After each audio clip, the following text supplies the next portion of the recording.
Good morning student. हमने बताया CNG का हो गया था आपका। सीएनजी क्या है? Compressed natural gas.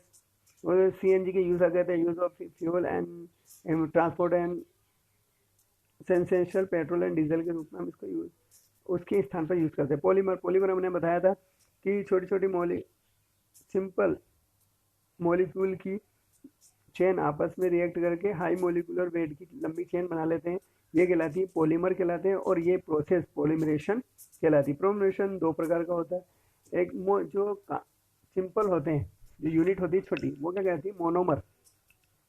इसमें दो यूनिट आती है आपकी, एक तो आती है मोनोमर। जैसे क्या होता है, हमारे सिंपल एग्जांपल लेते हैं, हमारी बॉडी, ह्यूमन बॉडी की क्या है? सेल। ये सबसे स्मॉलेस्ट यूनिट है। इस सेल के आपस में मिलने से क्या हुआ? हमारी बॉडी के ऑर्गन बनते हैं। तो ये क्या होगी? एक पूरी। तो ये चेन सेल क्या कहलाए आपके? मोनोमर। और बॉडी के जो ऑर्गन के क्या है? पॉलीमर। तो ये तो क्या है समझाने के लिए आपको। लेकिन क्या होता है, छोटे छोटी स्मॉल यूनिट आपस में मॉलिक्यूल जुड़कर एक लंबी और हैवी चेन बनाते हैं, ये कहलाती है आपके पॉलीमर कहलाती है। और ये प्रोसेस क्या कहलाती है? पॉलीमराइजेशन कहलाती है। अब हमारे और जो स्मॉलेस्ट यूनिट होती है वो मोनोमर। ये दो प्रकार का होता है, एक तो नेचुरल पॉलीमर, एक होते हैं आपके सिंथेटिक पॉलीमर। अब इसमें नेचुरल पॉलीमर के अंदर मैं आपको बताता हूँ, नेचुरल पॉलीमर क्या होते हैं आपके? नेचुरल, जो हमें सीधे ही ऑब्टेन हो जाते हैं डायरेक्टली नेचर से, वो कहलाते हैं नेचुरल पॉलीमर। नेचुरल पॉलीमर में सबसे पहले आता है आपके क्या? रबर। रबर हमें कहाँ से मिलता है? ये लेटेक्स, एक लिक्विड के रूप में जो है ट्री से, रबर ट्री से प्राप्त किया जाता है। वो इसका क्या कहलाता है? आइसोप्रीन। इसका पॉलीमर क्या कहलाता है? इस, इसका पॉलीमर कहलाता है आइसोप्रीन। तो हमने क्या रबर लिया, यहाँ देखिए आप, CH2 double bond CH single bond C, नीचे CH3 डबल बॉन्ड CH2। ये अब इसका पॉलीमराइजेशन हुआ तो क्या हुआ है? डबल बॉन्ड की जगह एक्सचेंज हो जाती है। पहले आप देखो, यहाँ पर डबल बॉन्ड है, वो कहाँ पर आ गया? बीच में। इधर दोनों तरफ वैलेंसी एक एक फ्री हो गई, और नीचे जो मेथिल समूह लगा हुआ था वो वैसा का वैसी है। तो ये क्रिया कहलाती है आपके पॉलीमराइजेशन। अब जो लेटेक्स है, अब लेटेक्स को ये क्या होता है? बहुत ही लचीला होता है, लेकिन इसमें एसिडिक एसिड मिलाकर इसकी इलास्टिसिटी और टेंसिलिटी को बढ़ाया जाता है। रबर को सल्फर के साथ गर्म करना क्या कहलाता है? वेल्केनाइजेशन कहलाता है। अब आते हैं आपके सिंथेटिक पॉलीमर। सिंथेटिक पॉलीमर में सबसे पहले आता है आपके, तो यहाँ पर आपकी क्या है? यहाँ पूछा जाता है व्हाट इज ए वेल्केनाइजेशन। वेल्केनाइजेशन याद रहेगा, क्या बोलते हैं? वेल्केनाइजेशन यानी रबर को सल्फर के साथ गर्म करने की क्रिया क्या कहलाती है, जिससे इसकी इलास्टिसिटी और टेंसिलिटी बढ़ जाती है। प्रोसेस वेल्केनाइजेशन कहलाती है। सिंथेटिक पॉलीमर में आपके सबसे पहले आता है main made polymer card, artificial polymer या सिंथेटिक पॉलीमर। इसमें सबसे पहले आपके फाइबर, प्लास्टिक, सिंथेटिक रबर, ये आता है। आपने देखा होगा कि हमने वो बताया था 8th क्लास के अंदर, अपने फाइबर पढ़े थे, रेयॉन, है ना, पॉलिस्टर, PVC। अब यहाँ देखते हैं हम सिंथेटिक फाइबर में सबसे पहले था नायलॉन 66। नायलॉन 66 क्या है? इसमें नायलॉन 6 में हम क्या करते हैं? नायलॉन 6 इसका नाम इसलिए पड़ा क्योंकि इसमें क्या होती है, ये 6 कार्बन वाला एपिडिक एसिड और हेक्सा एथिलीन डाइएमीन, ये भी 6 कार्बन का होता है। ये दोनों एलिमेंट 6 कार्बन के होते हैं। जो इनसे बनने वाले प्रोडक्ट होते हैं वो क्या हो गया आपके? नायलॉन 66। क्यों? इसलिए अब इसका जो है हेक्सामेथिलीन डाइएमीन, तो नायलॉन 6 बनता है। अब यहाँ देखिए आप एडिपिक एसिड की स्ट्रक्चर, यहाँ थोड़ा ध्यान से देखिए आप, ये रहा आपके एडिपिक एसिड। इसमें क्या किया आपने? यहाँ पर CH2 4 CH2O इधर इधर कर दिया, यहाँ पर CH2 यहाँ 6 NH2 NH2। अब यहाँ पर ये H2O के रूप में यहाँ से बाहर निकल गया। तो ये देखो पूरी की पूरी इक्वेशन वैसी की वैसी है ना। इधर भी ये यहाँ पर आपस में दोनों जुड़ गए।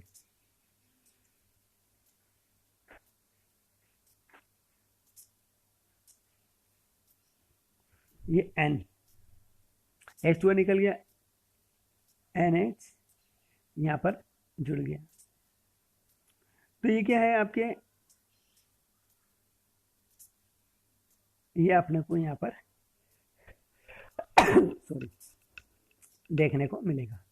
अब यहाँ पर देखिए, अब इसमें ये यहाँ पर थोड़ा गलत प्रिंट है, यहाँ पर आएगा आपके NH2, ठीक है, NH2, तो एक H यहाँ लिखा है, N एक NH यहाँ पर बच गया, और यही से एक वैलेंस इधर फ्री हो गई, एक वैलेंस इधर फ्री हो गई। तो आपके क्या हुआ, क्या बन गया, ये नायलॉन 66 बन गया। अब नायलॉन 66 का यूज़ कहाँ पर किया जाता है?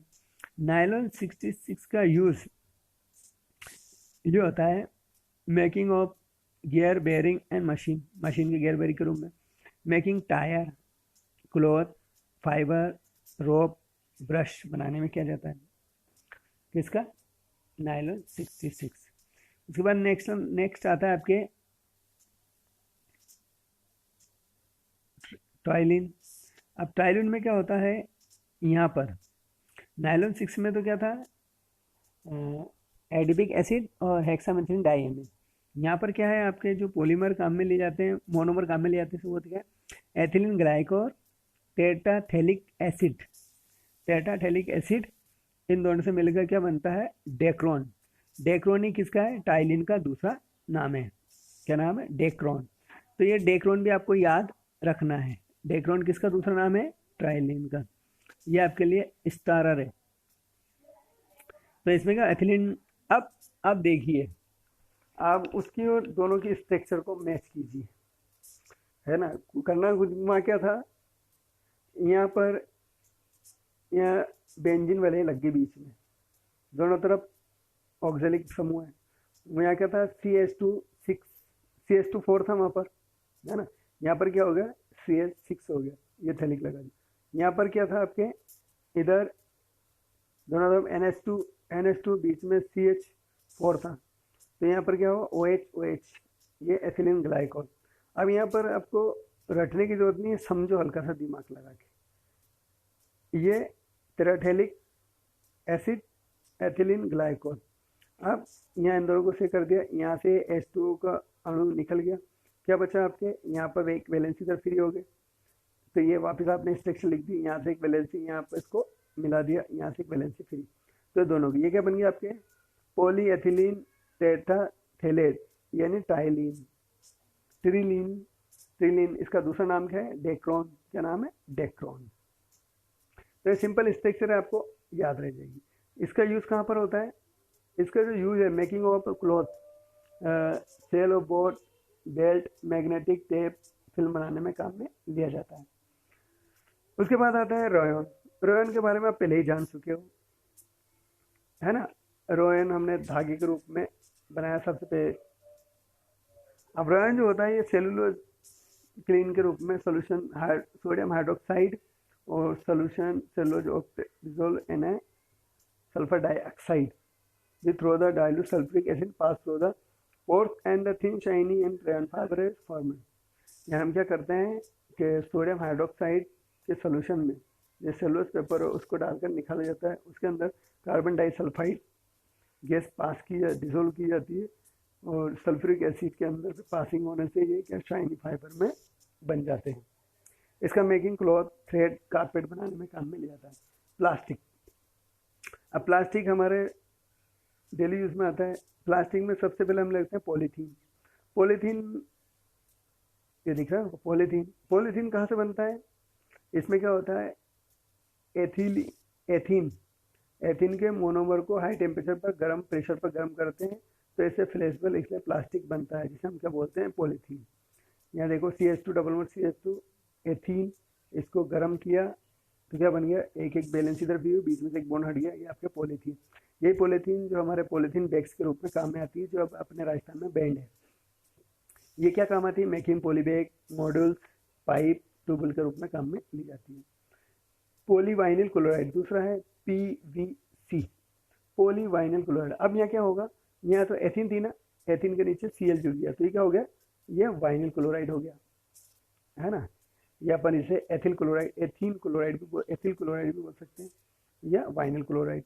इसको गर्म किया, गर्म करने से वही देखो आपने डबल बॉन्ड गैप, इधर दोनों वैलेंसी फ्री, क्या बन गया, पॉलीवाइनिल क्लोराइड बन गया। पॉलीवाइनिल क्लोराइड को शॉर्ट में बोलते हैं PVC। अब इसका क्या काम में आता है, मेकिंग ऑफ पाइप, जो कृषि के एग्रीकल्चर के रूप में एरीगेशन में काम में आते हैं, पाइप, स्लीपर, बैग, रेनकोट बनाने में, टॉय बनाने, रिकॉर्ड ऑफ फिनोग्राम, फिनोग्राम पहले चूड़ी वाला भाषा चलता था, मतलब फिनोग्राम बोलते हैं, इलेक्ट्रिसिटी इंसुलेटर बनाने में काम में लिया जाता है। नेक्स्ट आता है आपके,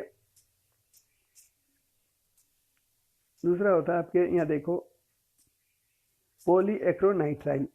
पॉलीएक्रोनाइट्राइल को हम क्या बोलते हैं, पॉलीएक्रोनाइट्राइल, यहाँ पर Cl था, यहाँ पर देखो पॉलीवाइनिल साइनाइड या एक्रोनाइट्रेल, एक्रोनाइट्रेल आ गया, और यहाँ पर Cn हो गया, वो कि वही Cn, यहाँ पर वैलेंसी फ्री, ये क्या बना, पॉलीवाइनिल साइनाइड या पॉलीएक्रोनाइट्राइल, पेन, इसका ये पेन के नाम से आता है, ऑलरॉन के नाम से आता है। तो आपको ये नाम याद रखना है, ये क्या, पेन क्या है, पॉलीएक्रोनाइट्राइल, पेन की फुल फॉर्म, और इसका दूसरा नाम क्या है, ऑलरॉन, पॉलीएक्रोनाइट्राइल। कैसे बनता है ये, वाइनिल साइनाइड और एक्लियोनाइट्राइल से मिलकर बनता है। नेक्स्ट आता है आपके, देखो यहाँ पर सिमिलरिटी बताने के लिए मैं इन सबको साथ ले रहा हूँ। फिर नीचे है पॉलीस्टीरीन। अब पॉलीस्टीरीन जो है, पॉलीस्टीरीन के अंदर आप देखो यहाँ पर क्या हो गया आपके, वो को वही क्या था, पॉलीस्टीरीन में आपके एथिन में था, क्लोराइड जुड़ा, वाइनिल क्लोराइड बना, फिर साइनाइड जो लिया, एक्लियोनाइट्राइल बन गया, फिर यहाँ पर क्या है C6H5 आपने जोड़ दिया, C6H, तो इसका नाम स्टेरीन हो गया। स्टेरीन के पॉलीमर से क्या है, वाइनिल बेंजीन भी बोलते हैं इसको, क्या बोलते हैं, वाइनिल बेंजीन, दूसरा नाम है इसका वाइनिल बेंजीन। अब यहाँ क्या हुआ, यहाँ पर डबल बॉन्ड फ्री हो गया, ये इससे कैसे लग गया, ये बन गया आपके पॉलीस्टीरीन। अब पॉलीस्टीरीन का यूज़ काम में आता है टी कप्स बनाने में, हमारे घर में जो चाय पीने के मग्गे काम में आते हैं, वो क्या होते हैं, पॉलीस्टीरीन के बने हुए होते हैं। रेफ्रिजरेटर के पार्ट बनाने में, वॉल टाइट बनाने में, जहाँ पर एयर टाइट बनाना है आपको या वॉल टाइट बनानी है, वहाँ पर इसका यूज़ किया जाता है। उसके बाद आता है आपके सिंथेटिक रबर। सिंथेटिक रबर दो टाइप के होते हैं, एक तो होता है बुना एस, बुना एन। बुना एस, बुना एन में आपको क्या करना है कि यहाँ पर 1,3-ब्यूटाडाइन तो होता है ना, 1,3-ब्यूटाडाइन दोनों में होता है, लेकिन एस के अंदर क्या होता है, स्टेरीन होता है, और एन के अंदर एक्रोनाइट्राइल होता है। बस ये याद रखना आपको, बुना एन या बुना एस, कौन सा भी सिंथेटिक रबर हो, उसके अंदर 1,3-ब्यूटाडाइन, 1,3-ब्यूटाडाइन की स्ट्रक्चर आपने देख रखी है, कैसे 1,3-ब्यूटाडाइन आप बना सकते हो स्ट्रक्चर। ब्यूट का मतलब 4 कार्बन, और 1 और 3 पर क्या है, डबल बॉन्ड है, 1 और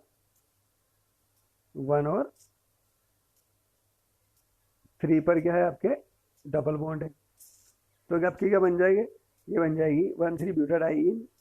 अब दोनों में बुना एन, बुना एस ये होता है।